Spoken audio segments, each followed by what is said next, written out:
विष्णू वामन शिरवाडकर यांच्याबद्दल 4 शब्द सांगणार आहे. हे तुम्ही शांतपणे ऐकून घ्यावी अशी माझी नम्र विनंती. विष्णू वामन शिरवाडकर तथा तात्यासाहेब शिरवाडकर हे मराठी भाषेतील अग्रगण्य कवी, लेखक, नाटककार, कथाकार व समीक्षक होते. वा शिरवाडकर यांचा जन्म 27 फेब्रुवारी 1912 साली पुणे येथे झाला. त्यांचा जन्मदिवस आपण मराठी भाषा गौरव दिन म्हणून साजरा केला जातो.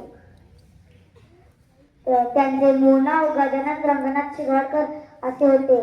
त्यांचे काका वामन शिरवाडकर यांनी त्यांना दत्तक घेतल्याने त्यांचे नाव विष्णू वामन शिरवाडकर असे बदलले गेले.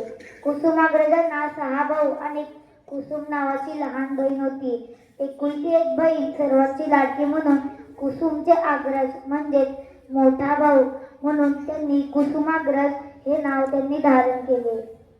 तेव्हापासून शिरवाडकर कवी कुसुमाग्रज या टोपण नावाने ओळखले जाऊ लागले.